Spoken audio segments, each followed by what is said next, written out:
This is our hook-lying chest opener breathing exercise. The goal here is to encourage expansion of the upper ribs as well as creating a little bit of space from the collarbone off the rib cage and a little bit more freedom for the scapula to move around the rib cage. So we're going to be in this hook-lying position, which most of us will probably think of as the start of a standard bridge. I am going to have Jessica bring her feet a little closer together. You want a fairly narrow position with your legs. They don't need to touch. They should just kind of look like they're parallel and in line with each other. From here, we don't need much weight. We have 5-pound dumbbells here today. Some people will be perfectly fine with no weight. Some people will only need a pound or two. Some people who are quite strong may want to do this with 8 to 10 pounds, depending on what they can very easily tolerate. This is not supposed to be super stressful. So I'm going to have her go ahead and bring her arms up. So do you already have pressure in your feet by chance? Yes. Okay.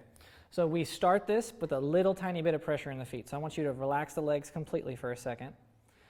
And if you guys watch real close at her hips, if she just puts a tiny amount of pressure in her feet, you may see this very subtle beginning of what looks like a hip tuck or a hip lift. It's just enough to feel that. It's very subtle.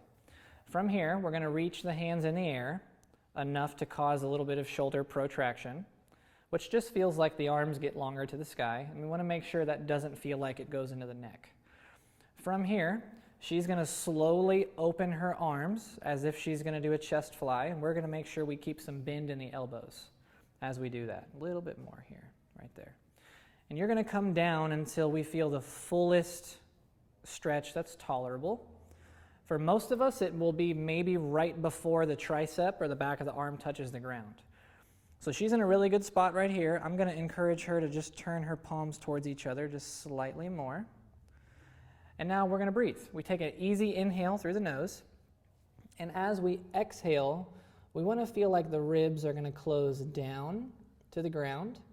We'll try to keep some of that as we take the next inhale, which will hopefully feel like we just get more air in the chest. From here, I'm going to have her challenge her exhale a little bit more, really get all that air out. And then she'll inhale when she's ready, and hopefully it feels like more chest expansion. We'll do one more big exhale. Feel those ribs drop. I'm going to do it for you if I have to. Push it. There you go. We want to see them come down, and then we inhale slow. Good. And then we get the air bubble up in the chest. We'll do it one more time. Big exhale. Go for it. We want to see and feel motion, and then the inhale is soft and quiet. Beautiful. Whenever you feel like you kind of start to struggle to maintain it, you'll just bring your arms up, which you can go ahead and do. And that's where we'll relax. Take your time on this, guys. Some people will only be about here. Some people will be able to open up quite far. You're going to go wherever your body lets you go. It just needs to feel like we are stretching from bicep to shoulder across the chest to the other side. And we want some kind of deep armpit sensation with this as far as stretch goes. Nothing crazy, we just need to feel all this little stuff. And this is our hook-lying chest opener breathing exercise. You can go ahead and close your arms up.